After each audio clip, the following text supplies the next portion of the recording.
Fala rapaziada, como é que vocês estão? Acabou agora na Arena MRV, Atlético Mineiro 0, Corinthians 0. Se a gente for olhar principalmente por como foi o primeiro tempo da partida, fica até um gosto amargo para nós esse um ponto, mas acho que pensando no contexto geral, pensando que é um adversário grande, fora de casa, com um gramado sintético, enfim, se a gente for pensar em várias circunstâncias, principalmente pelo como foi o segundo tempo também, acho que é um empate justo, um ponto importante, acho que vale esse pontinho hoje, é de se valorizar. Acredito que antes da partida hoje, se alguém dissesse que o Corinthians voltaria pelo menos com um ponto, que o Corinthians pontuaria hoje, acredito que a maioria dos corintianos, ou 100%, assinaria esse um ponto aí. Um primeiro tempo que o Corinthians começa o jogo com uma escalação com um time misto, né? Não é nem todo titular, mas também nem tão reserva. E um primeiro tempo que surpreendeu, para falar a verdade. Acho que dos 8 jogos aí com o Dorival, talvez tenha sido o melhor desempenho do Corinthians. Acho que contra o Internacional a gente faz um bom segundo tempo, mas o jogo no geral não é tão assim.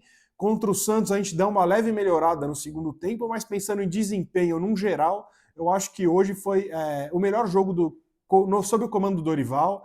E acho que, como a gente vem falando aqui faz tempo, né? Mudou a postura. O Corinthians hoje teve uma postura de time grande, uma postura de um time que sabia o que queria, que sabia o que fazer em campo. E acho que tudo isso a gente sabe que influencia. E acho que foi uma boa partida do Corinthians. Falando do primeiro tempo rapidinho aqui, um primeiro tempo que a gente vai falar da nossa melhor chance só aos 33 minutos do primeiro tempo. Mas foi um primeiro tempo que até essa primeira chance mais clara, aos 33, o Corinthians teve total domínio da partida. O Corinthians não sofria sustos, o Corinthians chegava com mais perigo, apesar de não chutar no gol, e o Corinthians tinha total controle da partida, na minha visão, é claro. Aos 33 minutos, o Martínez acha uma bola espetacular para o Thales Magno, que ele deixa a bola correr, ele corre junto com ela, cara a cara com o Everson, ele chuta para cima, chuta para fora do gol. Inacreditável o Thales Magno, né? É inacreditável, a gente já cansou de falar dele aqui, e tá claro que ele é um peladeiro, que ele é um cara que não se importa com nada, que ele não sabe o que tá fazendo aí. Um atacante não pode perder um gol desse jamais. É a bola que todo centroavante deseja ter no jogo, é uma bola dessa, cara a cara com o goleiro, e ele perde um gol incrível, né? Incrível. Isso aos 33. Aos 33 ou 37 do primeiro tempo, acho que vem um lance crucial que poderia ter mudado principalmente a nossa postura no segundo tempo. O Lianco já tinha tomado um cartão amarelo na partida e ele vai dar um chute para frente ali, ou fingir que eu chutar para frente, aos 33, 36, 37 do primeiro tempo.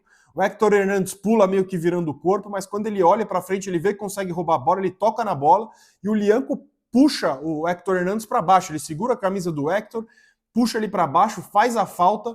O juiz não dá falta, o que seria o segundo amarelo dele, porque ali era uma falta para amarelo, porque o Héctor ia roubar a bola, ia para dentro do gol, que ele tinha o corredor inteiro livre para ir até dentro do gol.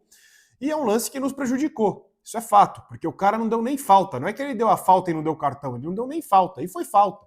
E nesses lances o VAR não pode chamar, porque só pode chamar para vermelho. E aí que tá, né? Quando a gente vê em Itaquera, qualquer coisinha chama na hora, né? Chama na hora. Eu sei a regra, eu sei que não poderia chamar nesse lance, mas é incrível como em Itaquera, que a gente já teve 5 gols anulados, chama com uma pressa danada, e nos lances desse, que é pelo menos a falta ali, não acontece nada, né? Não acontece nada, é incrível que não acontece nada. Né? Vale lembrar que o Rafael Klein é o mesmo juiz que apitou em Brasília em setembro do ano passado, quando o Corinthians perdeu para o São Paulo por 3-1, com as expulsões justas do Fagner e do André Ramalho, sim, mas antes do André Ramalho ser expulso, é no mesmo lance. Quando o lance está parado, ele é expulso, mas no lance anterior, se eu não estou enganado, o Alan Franco, eu não lembro quem é, dá uma cotovelada no Yuri, que o VAR não chama. O Arboleda, no primeiro tempo, tinha dado uma cotovelada no Romero, que o VAR não chama, mas para chamar contra o Corinthians, chamava rápido. É o mesmo Rafael Klein. Então, assim, fez uma diferença porque era um zagueiro que ficou pendurado o jogo inteiro. No segundo tempo, o Lianco voltou para o segundo tempo, mas não fez mais nenhuma falta. Mas no primeiro tempo ele já tinha dado uma entrada feia, né? E aí ele era para ter tomado o segundo amarelo e não tomou. Enfim, aos 42 o Corinthians tem uma boa chegada pela direita do primeiro tempo, acho que era 42, 43 do primeiro. O Carrilho corta o zagueiro, toca para o meio, o Rian não chega nela. E o Thales Magno fica, sabe, só joga aquele corpo para frente, puta, não consegui chegar e tudo mais, e beleza. Aos 45, o Carrilho dá um belo cruzamento, um bolão também pro Héctor Hernandes, que cabeceia para fora. Era um pouco mais de capricho aí também para ter feito o gol, mas eu vou ser sincero com vocês, não achei que o Héctor Hernandes fez uma partida ruim, correu, batalhou, se dedicou, mas numa bola dessa é o que a gente espera dele. Não me surpreende. A gente fala aqui, pô, Héctor, capricha, faz o gol, mas surpreende ninguém, né? Ele perder esse gol, acho que não surpreende ninguém. Enfim, mais do mesmo, a gente já esperava. Acho que surpreenderia se ele tivesse feito o gol, né? Acho que a surpresa seria se o Héctor tivesse conseguido fazer o gol de cabeça. E aí vem um lance, já no final do primeiro tempo, uma atrapalhada do Kaká ali na zaga, junto com o Rony, atacante do Atlético Mineiro. Bola sobra limpa para o Rony, que o Hugo cresce ali, faz um milagre no final do primeiro tempo. Um milagre mesmo do Hugo, salva a gente de não ir para o intervalo perdendo o jogo. E é isso. O segundo tempo, o Corinthians volta um pouquinho abaixo, o Galo volta num ímpeto um pouco maior, mas o Corinthians já consegue equilibrar rápido ali, já a partir dos 10 minutos, até um pouquinho menos no segundo tempo. Mas o Galo tem algumas chegadas melhores, o Corinthians começa a fazer algumas faltas mais perto da área, mas que levam um perigo, mas nem tanto assim. E pelo que eu me lembro aqui, a nossa melhor oportunidade no segundo tempo é uma chegada do Yuri pela esquerda, depois que ele já tinha entrado, ele chuta de esquerda para dentro da área, o Bidu domina e chuta cruzado, o Félix, a bola acaba saindo do outro lado, o Félix não chega, já é mais para o final do jogo esse lance. E é isso, acho que no geral, se eu esqueci de algum lance, comentem aí, peço desculpas. Acho que, assim, valeu muito o desempenho hoje, gostei do que a gente viu, pelo menos do que eu vi hoje do Corinthians, acredito que vocês também. E é isso que a gente espera, né? É isso que a gente espera do Dorival. Muita gente critica, quando eu vi a escalação, já veio criticando, teve gente que me mandou mensagem falando, pô, se for isso mesmo, tá de brincadeira, tá não sei o quê. Vamos esperar jogar também, né, pessoal? Vamos esperar entrar em campo, vamos ver como é o jogo, antes de a gente tomar qualquer opinião, falar qualquer coisa, reclamar de alguma coisa, vamos esperar o jogo acontecer também. E é isso, acho que uma pena pelo primeiro tempo, que a gente não conseguiu os 3 pontos, mas pensando pelo segundo tempo, no contexto geral, acho que é um ponto importante que a gente conseguiu hoje, pensando que agora a gente tem mais um jogo em casa, né, que é o Vitória, no próximo domingo, mas antes o nosso compromisso, a nossa final contra o Huracan na terça-feira pela Sul-Americana.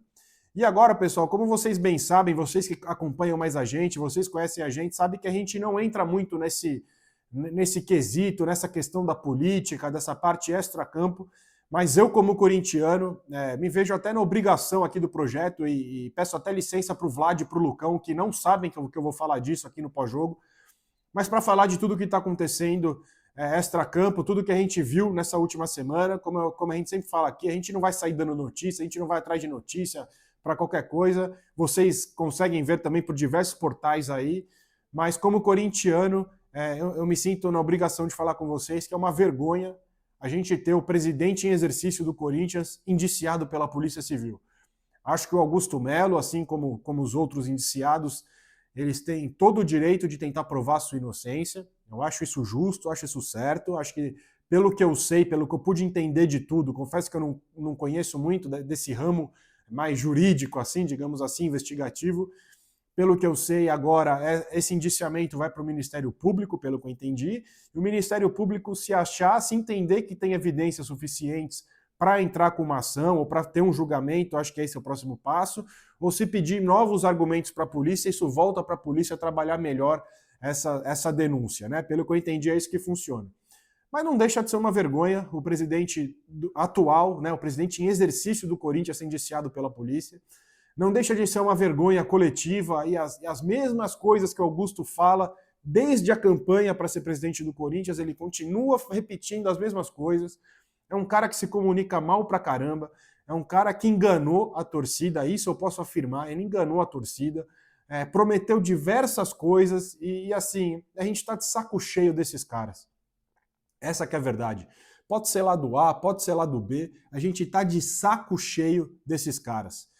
O meu falecido pai, que se não foi o maior corintiano que eu conheci, um dos maiores corintianos que eu conheci, ele sempre falava para mim, o Corinthians perde para ele mesmo. O Corinthians perde para ele mesmo. Ali dentro do Corinthians, precisam de pessoas que queiram o bem do Corinthians. E parece que não é isso que acontece nos últimos, 20 anos ou muito mais, né? Do Alib para cá, vai mais de 30 anos aí. É uma pena que a gente vê o Corinthians nessa situação. Eu confesso para vocês que me dá nojo, tô de saco cheio de ver tanta incompetência, tantas pessoas despreparadas para estarem à frente do Corinthians. Passou da hora da torcida começar a fazer um barulho absurdo, da torcida ficar cada vez mais de olho em tudo o que acontece lá dentro, porque a gente não aguenta mais ser enganado. A gente não aguenta mais ser enganado por pessoas que supostamente, ou que a gente não pode afirmar, mas com pessoas que parecem visar só o benefício próprio e não do clube. Ao que tudo parece, é isso que acontece no Corinthians nos últimos anos. Não dá para afirmar porque a gente não tem prova, mas parece que é isso, né? Parece que é isso.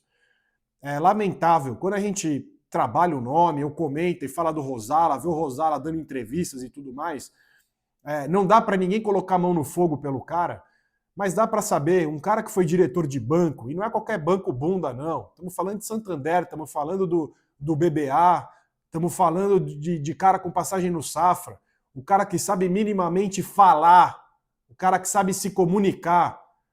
Se você tem um cara que não sabe nem usar o plural, como é que o presidente do Corinthians não sabe usar o plural? E não é só o Augusto, não. Os anteriores também. Não sabem falar, não sabem se comunicar. Uma vergonha o que acontece no Corinthians. Bem ou mal, o Augusto levou o nome do Corinthians para as páginas policiais de novo. A última vez que eu lembro disso, eu estava ali no primeiro colegial, ali, 2007, mais ou menos, com meus 15 anos de idade. Uma vergonha. Vergonha. O que vocês fazem com o Corinthians é uma vergonha. Vocês não respeitam o torcedor corintiano. A torcida faz o possível e o impossível para consumir o clube, para consumir o time, para estar junto do time. Tem cara que deixa de fazer um monte de coisa para viajar, para acompanhar, para ver jogo, para estar sempre perto. Negocia entrar mais cedo, para sair mais cedo no trabalho, para chegar, dependendo do jogo, um jogo mais cedo em Itaquera. Faz de tudo para estar perto do time, enquanto vocês não estão nem aí para a torcida. Vocês não respeitam ninguém. É uma vergonha. Vergonha. Como eu falei aqui, acho que o Augusto tem todo o direito de se defender, de pegar argumentos, e que seja inocente mesmo, porque seria vergonhoso o presidente do Corinthians ser preso. Mas fique longe do Corinthians, renuncie, Augusto Melo. Renuncie. E eu não estou falando pelo Balança Timão, não. Estou falando pelo Felipe aqui. Renuncie, Augusto Melo. Você tem todo o direito de se defender. Longe do Corinthians. Longe do Corinthians. Pare de associar o nome do Corinthians à sua investigação. Isso é uma vergonha. Uma vergonha. A gente está agora a menos de 72 horas aí de começar um jogo importantíssimo nosso, que vale aí uma competição sul-americana, a única competição que falta na nossa prateleira. E o assunto é muito mais extracampo do que dentro de campo. Então, por favor, você tem todo o direito de se defender sim, que seja inocente, que seja mesmo, tomara que estejam errados. Mas fique longe do Corinthians, chega. O Corinthians precisa de pessoas competentes à frente do clube. A gente está de saco cheio de tanto despreparo, de tanta mentira. Tanta mentira. A gente não aguenta mais. Incompetentes, fiquem longe do Corinthians.